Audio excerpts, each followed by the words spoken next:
आपका अपना YouTube channel Shekhar sir में आपका स्वागत है। आज का बेटा नया टॉपिक है द्विघात समीकरण, क्वाड्रेटिक इक्वेशन। आज हम इस द्विघात समीकरण पर चर्चा करेंगे। आप देखते हो कि जैसा कि यह नाम है द्विघात, यानी कि ऐसा समीकरण जिसमें चर की सबसे बड़ी घात 2 होती है, उसे हम द्विघात समीकरण कहते हैं। ठीक है बेटा, तो यहाँ आपने देखा है कि हमने पिछले वाले चैप्टर में आपको द्विघात बहुपद में हमने समझाया था द्विघात बहुपद, ठीक है ना।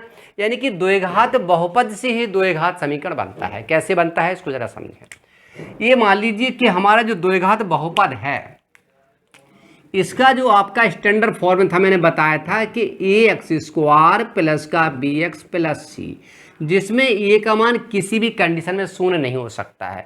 अगर a का मान शून्य कर दिया जाता है तो पूरा आपका जो टर्म है, जो पद है, ये पूरा 0 हो जाएगा। इसका मतलब फिर द्विघात बचेगा नहीं, ठीक है ना। तो यहाँ पर आप जो पावर जो देख रहे हैं, इस चर की सबसे बड़ी पावर क्या है?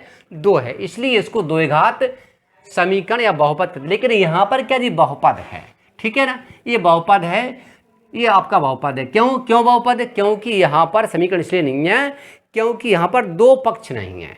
समीकरण के लिए 2 पक्षों का होना बहुत जरूरी है बेटा, इस बात को समझना। अगर हम इसको डिनोट करें बहुपद को, तो ये कह सकते हैं कि px बराबर के ax² प्लस का bx प्लस c, जिसमें a नॉट इक्वल 0, ये भी हमारा द्विघात बहुपद है। अभी ये समीकरण नहीं है क्योंकि ये px है, इसको डिनोट कर रहा है। अगर हम इस px को, जो हमारा बहुपद है, पॉलिनोमियल है, इस px को यदि हम क्या कर दें, px बराबर यदि 0 रख दिया जाए, 0 कर दिया जाए इसकी वैल्यू, तो निश्चित यह है हमारा ax² प्लस का bx plus c, a not equal 0, ये बेटा द्विघात, ये हमारा बराबर 0, ये द्विघात समीकरण का स्टैंडर्ड फॉर्म हो जाएगा। इसको कहते हैं हम मानक रूप। मानक रूप ये हमारा द्विघात समीकरण का स्टैंडर्ड फॉर्म है। अगर कोई पूछे आपसे कि स्टैंडर्ड फॉर्म क्या है, तो आप कह देना कि स्टैंडर्ड जो फॉर्म है वो हमारा ax² bx प्लस c है। ax² bx प्लस c है। यहाँ पर मैंने द्विघात बहुपद में समझाया था, फिर यहाँ समझा देंगे कि a यहाँ पर क्या है, a b और c। ये देख रहे बेटा आप, ये क्या है, a b और जो c हैं, ये हमारे कांस्टेंट हैं। क्या है? कांस्टेंट हैं, जो किसे बिलोंग करेंगे? r को बिलोंग करेंगे, एक रियल नंबर को बिलोंग करते हैं। तो a b c बेटा यहाँ पर जो है, इन्हें हम क्या कहेंगे? इन्हें कांस्टेंट कहेंगे, कांस्टेंट कहेंगे। और कांस्टेंट का मतलब होता है बेटा अचर, यानी कि अचर वो संख्याएं होती हैं जिनमें किसी प्रकार से कोई चर राशि नहीं होती, वेरिएबल नहीं होती, मतलब कोई अक्षर नहीं होता है, वो सभी हमारे कांस्टेंट कहलाते हैं। तो इस प्रकार से मैंने आपको द्विघात समीकरण के बारे में बताया। तो ax² plus bx plus c बराबर 0, ये हमारा द्विघात है, क्योंकि इसमें सबसे बड़ी पावर बेटा 2 है, इसलिए इसको हम द्विघात समीकरण कहते हैं।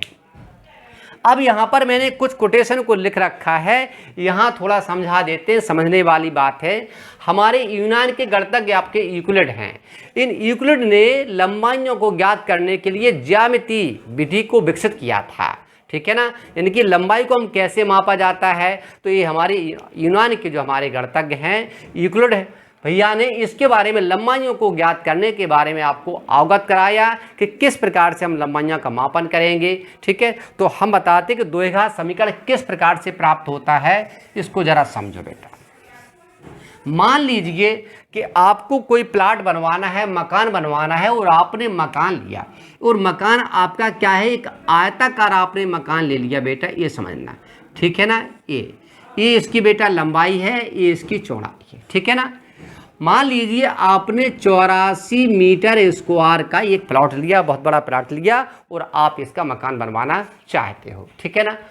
तो यहाँ पर क्या है, एक कंडीशन है कि वो कह रहे हैं कि जो आपकी लंबाई है, ये आपकी लंबाई है, ये लंबाई बेटा आप देख रहे हो, ये लंबाई है यहाँ से यहाँ तक की।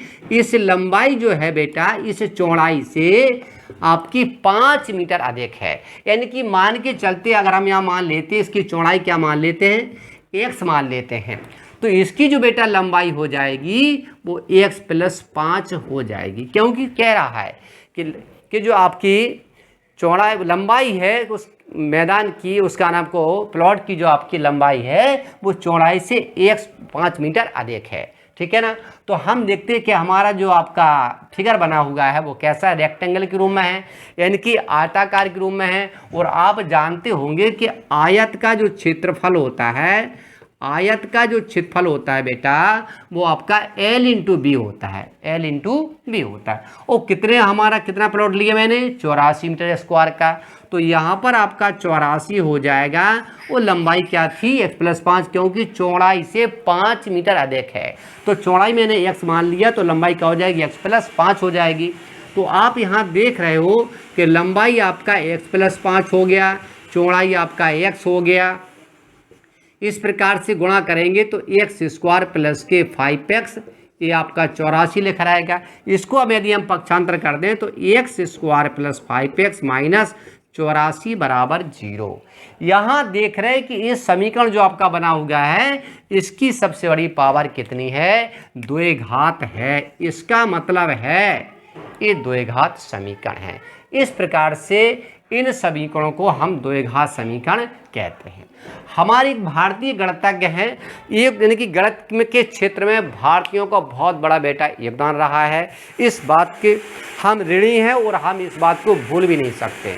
तो हमारे भारतीय गणितज्ञ हमारे ब्रह्मगुप्त ने यही 2 घात समीकरण, यानी कि उन्होंने क्या लिखा है, उन्होंने यहाँ पर आप देख रहे हो कि x² + dx, अगर इसको हम देखें तो ये क्या हो जाएगा, x² + bx हो जाएगा। ठीक है ना। अगर इसका गुणांक हम 1 मान ले तो यहाँ पर आपका क्या हो जाएगा, एक कांस्टेंट हमने a मान लिया, क्योंकि यहाँ पर ये अचर पद है बेटा, तो यहाँ पर भी मैंने कांस्टेंट लिया।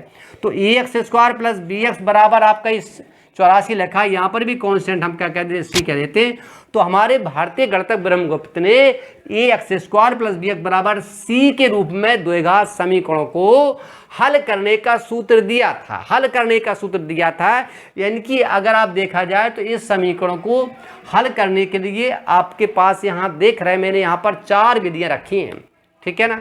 किसी 2 घात समीकरण को कितने प्रकार से हल किया जा सकता, 4 प्रकार से किया जा सकता। पहला है हमारा फैक्टराइजेशन, जिससे गुणनखंड विधि कहते हैं। दूसरा है हमारा कंप्लीटिंग द स्क्वायर मेथड होता है, जिससे हम आपका पूर्ण वर्ग विधि कहते हैं। और तीसरा हमारा होता है क्वाड्रेटिक फार्मूला, जिसे श्रीधराचार्य सूत्र भी कहा जाता है।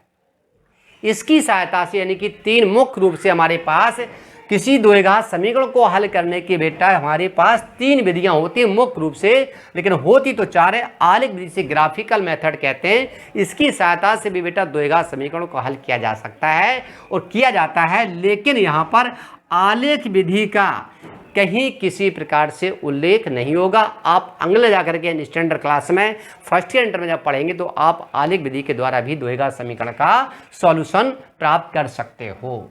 तो ये हमारे भारतीय गणितज्ञ ब्रह्मगुप्त ने थे, इन्होंने 2 घात समीकरण के मतलब कि हल करने के लिए एक सूत्र का प्रतिपादन किया। लेकिन बाद में इन्हीं की सहायता से हमारे भारतीय गणितज्ञ जो हमारे श्रीधराचार्य जी थे, उन्होंने सूत्र का प्रतिपादन कर दिया। ठीक है ना। उसी को हम 2 घाती सूत्र कहते हैं, उसी को श्रीधराचार्य सूत्र कहते हैं। ठीक है।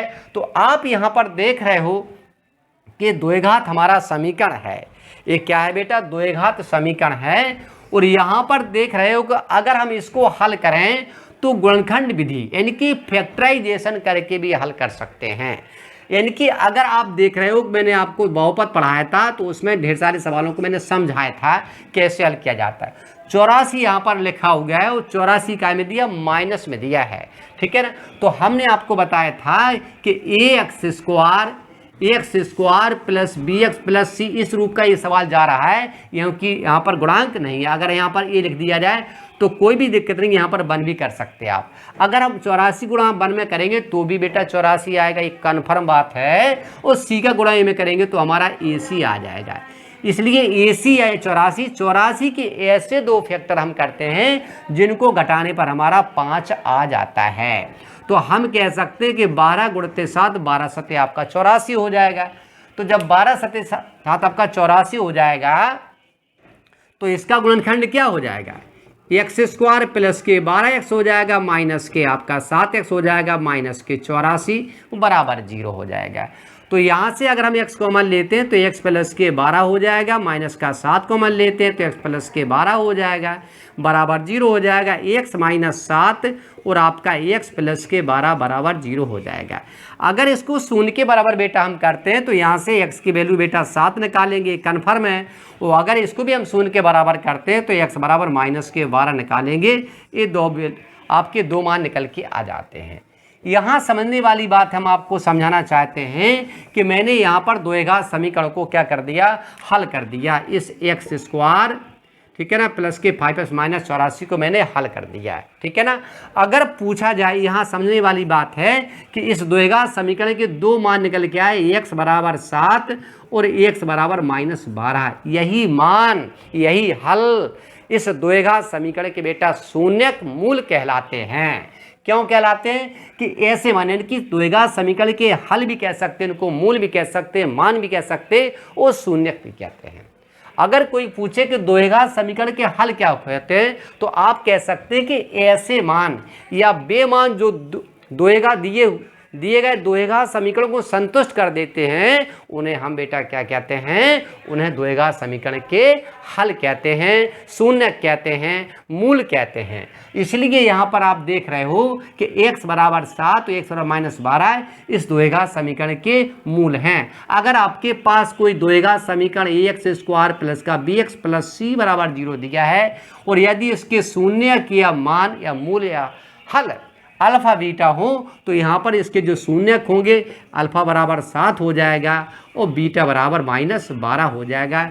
यही मूल या इसके शून्यक कहलाएंगे, क्योंकि यही मूल शून्यक इस द्विघात समीकरण को संतुष्ट करेंगे।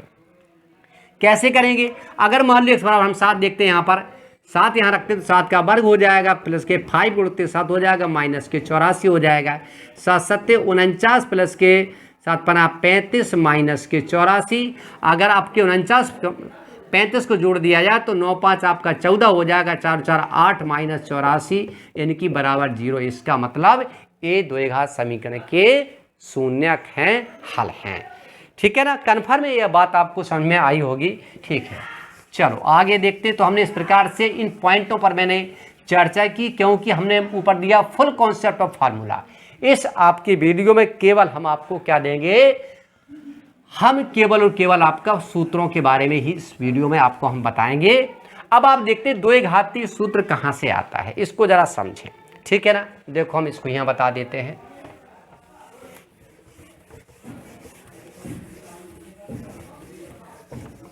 ये देखो, मान लीजिए यहाँ पर हम द्विघाती सूत्र आपके बारे में बताना चाहते हैं, द्विघाती सूत्र का डेरिवेशन करना चाहते हैं, ठीक है ना।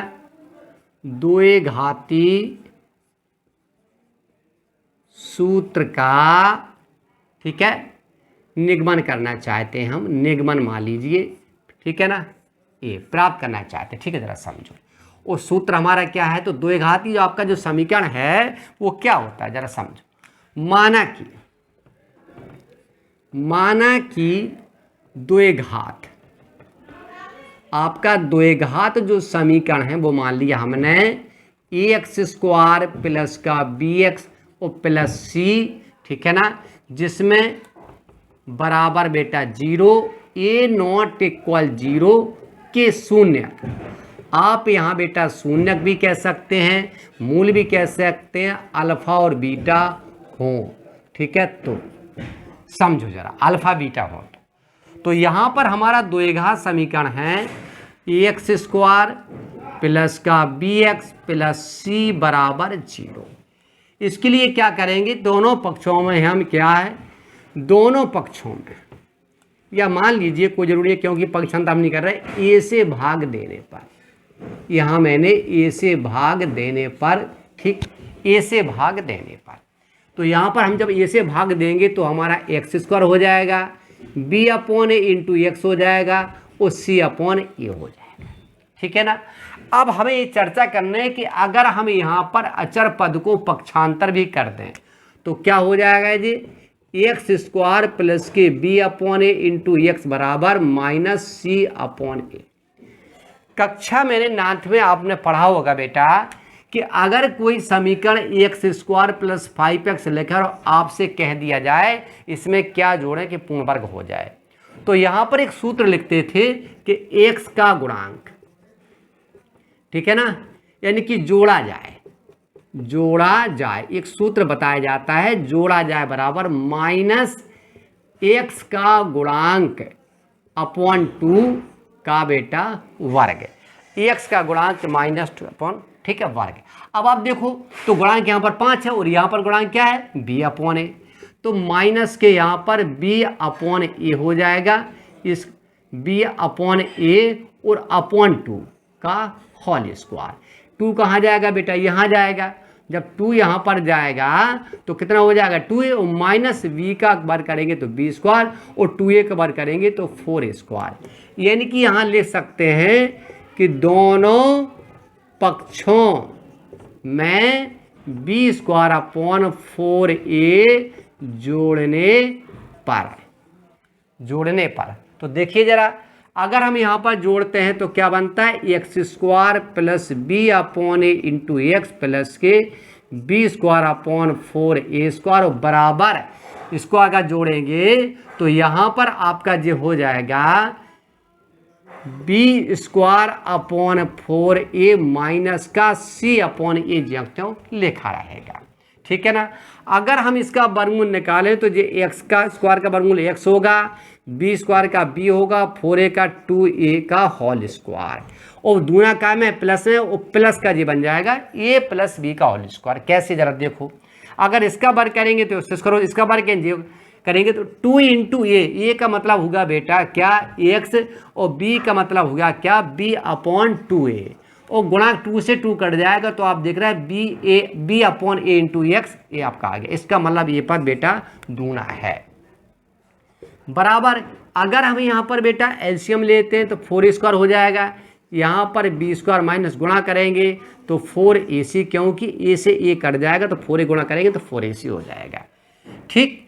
अब आप देखो यहाँ से यदि हम इसका वर्ग हटाते हैं, स्क्वायर हटाते हैं तो प्लस माइनस अंडर रूट ए हो जाएगा B square minus 4ac upon 2, ठीक है ना।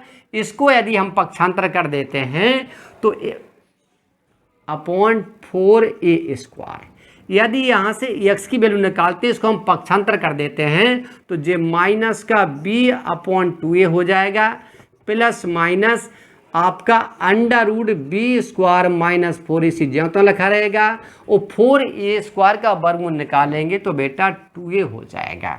इस प्रकार से देख रहे हैं आप कि हर इसके बराबर हैं तो x बराबर माइनस के b plus minus under root B square minus 4ac upon बेटा 2a, यही हमारा द्विघाती सूत्र है और इसी सूत्र को कहा जाता है श्रीधराचार्य सूत्र। तो इसी को बेटा श्रीधराचार्य सूत्र कहा जाता है। अगर हम यहाँ पर इस द्विघात समीकरण के मूल आप देख रहे हैं, शून्य का आप देख रहे हैं, अल्फा बीटा मैंने माने, अगर हम पहला मूल यानी कि पहला मान निकालना चाहते हैं, पहला हल निकालना चाहते हैं तो यहाँ पर अल्फा बराबर क्या हो जाएगा, चिन्ह काय का लेंगे हम, प्लस का चिन्ह लेंगे तो अल्फा बराबर माइनस का b plus under root B square minus 4ac upon बेटा 2a, ठीक है ना। ये फार्मूला हमारा बनेगा। और अगर हम बीटा का मान निकालना चाहते हैं तो काय का चिन्ह लेंगे, माइनस का, तो b माइनस आपका minus B square minus 4ac upon आपका 2a। इस प्रकार से जो हमारा बीटा का मान भी निकल के आ जाएगा। तो 2 मूल निकल के आए, 2 शून्य निकल के आए, इस प्रकार से। तो यहाँ पर आप देख रहे हो कि जो बी स्क्वायर माइनस 4ac है, बी स्क्वायर माइनस 4ac जी यहाँ पर भी और यहाँ पर भी, यानी कि दोनों में मूलों में है। इसका मतलब इस बी स्क्वायर माइनस 4ac को क्या कहा गया, इसको कहा गया बी स्क्वायर माइनस 4ac को विविक्त राशि। क्योंकि जी हमारा बेटा द्विघात समीकरण जब भी आपको मिलेगा, इस प्रकार का आपको मिलेगा सवाल, तो निश्चित ये समझ लेना, अगर आपसे पूछ दिया जाए कि इसका जो आपके द्विघात समीकरण है इनकी प्रकृति क्या है, ठीक है ना, इनकी मतलब कि विशेषता क्या है, इनकी प्रॉपर्टीज क्या है, गुण क्या है, तो निश्चित इस द्विघात समीकरण की जो प्रॉपर्टीज है, जो गुण है, वो किस पर निर्भर करेंगे, बी स्क्वायर माइनस 4ac पर हमेशा निर्भर करेंगे। इसलिए इस बी स्क्वायर माइनस 4ac को हम कहाँ से व्यक्त करते हैं, डी से व्यक्त करते हैं, और इसे बी स्क्वायर माइनस 4ac ये डी से व्यक्त करते हैं, और इसको हम क्या कहते हैं, इसको विविक्त कर बेटा राशि हम कहते हैं, इसको हम विविक्त कर राशि कहते हैं। तो इसी बी स्क्वायर माइनस 4ac को हम डी से व्यक्त करते हैं, डिनोट करते हैं, इसको विविक्त कर राशि कहते हैं। ठीक है, स्क्रीनशॉट ले लीजिए। तो यहाँ पर मैं बता चुका हूँ आपको कि द्विघात जो बेटा हमारा समीकरण होता है, इनके मूल या शून्यकों की जो प्रकृति होती है वो हमेशा विविक्त कर राशि बी स्क्वायर माइनस 4ac से निर्भर करती है। तो मैंने यहाँ लिख भी दिया है कि द्विघात समीकरण के मूल का हो या शून्यक की प्रकृति या गुण का हो या विशेषताएं, ये सब बी स्क्वायर माइनस 4ac पर निर्भर करती हैं, इस पर बेटा निर्भर करती हैं। और मैं आपको बता चुका हूँ जिसे हम किससे, डी से व्यक्त करते हैं, तो बी स्क्वायर माइनस 4ac, ठीक है, इसको डी से व्यक्त करते हैं। ठीक, अब यहाँ पर अगर हम एक टेबल बता मतलब कि द्वारा आप समझाएं आपको, तो यहाँ लिख देंगे हम विविक्त कर राशि, विविक्त कर राशि, ठीक है ना। ये विविक्त कर राशि क्या है, डी बराबर बी स्क्वायर माइनस 4ac, एक लाइन खींच देते, और यहाँ पर कह सकते हैं शून्यकों की प्रकृति या मूलों की प्रकृति, ठीक है, शून्यकों की आप प्रकृति भी कह सकते हो, आप इनको विशेषता भी कह सकते हैं, आप इनको गुण भी कह सकते हैं, ठीक है ना। तो यहाँ पर आप देखते हैं कि यदि d बड़ा है शून्य से, या यूँ कह सकते हैं कि बी स्क्वायर माइनस 4ac बड़ा है शून्य से, बी स्क्वायर माइनस 4ac का मतलब ही d होता है, तो हम ये भी कह सकते हैं कि d बड़ा है शून्य से, और d यदि शून्य से बड़ा है तो निश्चित है जब कोई भी संख्या शून्य से बड़ी होती है तो वो हमेशा कैसे होती है, धनात्मक होती है, धनात्मक होती, निश्चित ही धनात्मक होती है। तब ऐसी कंडीशन में मूल हमेशा इसके शून्यक जो होंगे वो बेटा वास्तविक हो जाएंगे, वास्तविक हो जाएंगे, कैसे हो जाएंगे, वास्तविक होंगे, ठीक है, और वास्तविक के साथ आपके असमान होंगे, वास्तविक भी होंगे लेकिन असमान भी होंगे, ठीक है। इसी प्रकार से अगर हम यहाँ पर दूसरा पॉइंट देखें कि d आपका बराबर है शून्य की, d किसके बराबर है, शून्य की ही बराबर आ गया, बी स्क्वायर माइनस 4ac का मान शून्य के बराबर आ गया है ना। तब हम देखते हैं कि मूल हमारे क्या होंगे, वास्तविक होंगे, मूल आपके वास्तविक होंगे, लेकिन वास्तविक के साथ आपके मूल समान भी होंगे, ठीक है ना। अगर तीसरी कंडीशन यहाँ पर देख दिया जाए कि अगर d का मान शून्य से छोटा हो जाए, अगर इस कंडीशन में अगर d का मान शून्य से छोटा है तो निश्चित ये वैल्यू क्या होगी, ऋणात्मक होगी। कैसी वैल्यू होगी, ऋणात्मक होगी, और जब ऋणात्मक होगी तो मूल वास्तविक नहीं होंगे, ये समझ लेना, मूल वास्तविक नहीं होंगे, ठीक है ना। तो फिर कैसे होंगे, काल्पनिक हो सकते हैं, कैसे, काल्पनिक हो सकते हैं, अधिकल्पित भी कहा जाता है इसे, अधिकल्पित भी हो सकते हैं, ठीक है ना। और यदि आगे बढ़ा दिया जाए तो अगर d का मान शून्य से बड़ा है ना, लेकिन धनात्मक है, लेकिन यहाँ पर ये कह सकते हैं पूर्ण वर्ग है, कैसा है, पूर्ण वर्ग है। ऐसी संख्या जिसका वर्गमूल ज्ञात किया जा सके उसे हम पूर्ण वर्ग कहते हैं। अगर d की वैल्यू आपकी मान लीजिए 25 आ जाती है तो इसका वर्गमूल 5 हो जाता है। इसी संख्या को हम पूर्ण वर्ग संख्या कहते हैं। तो पूर्ण वर्ग यदि वो संख्या है तो मूल वास्तविक तो होंगे, वास्तविक 101% होंगे, लेकिन वास्तविक के साथ साथ आपके परमे भी हो जाएंगे। कैसे हो जाएंगे? परमे हो जाएंगे। पांचवी कंडीशन और हम आपको बता देते हैं कि अगर आपका d बड़ा शून्य से तो है लेकिन पूर्ण वर्ग ना हो। क्या ना हो? शून्य से तो बड़ा हो लेकिन पूर्ण वर्ग ना हो, पूर्ण वर्ग ना हो। वास्तविक तो है क्योंकि शून्य से यदि d का मान बड़ा है तो आपका वास्तविक होंगे। तो ये भी मूल आपका वास्तविक होंगे, कन्फर्म है, लेकिन परमे ना हो करके बेटा अपरमे होंगे। ठीक है ना। तो यहाँ पर केवल आपको 3 कंडीशन पर ध्यान देना है। ये केवल 3 कंडीशन पर ध्यान देना है। इन 3 कंडीशन के आधार पर आपको सवाल पूछा जाता है कि अगर जब मूल यानी कि b² - 4ac का मान 0 से बड़ा होता है तो ऐसी कंडीशन मूल वास्तविक होते हैं और हमारे असमान होते हैं। वो 0 के बराबर हो जाते हैं तो वास्तविक होंगे लेकिन मूल समान हो जाएंगे। और जब 0 से छोटा होगा तो वो संख्या निश्चित माइनस की आएगी। ऐसी कंडीशन मूल कभी भी वास्तविक नहीं होंगे, अधिकल्पित हो सकते हैं, काल्पनिक हो सकते हैं। ठीक है ना। वकाया ये 2 कंडीशन आपकी हैं, बहुत कम आती है, रेयर केस में पूछा जाता है। अगर पूछ देते हैं तो भी आप बड़े आसानी से बता दोगे। ठीक है ना। तो आज मैंने इस वीडियो के माध्यम से जो आपका द्विघात समीकरण था उस संबंधी जितने भी सूत्र थे उनके बारे में मैंने आपको अवगत कराया है। यदि वीडियो पसंद आए तो लाइक करना, शेयर करना मत भूलना। Best of luck.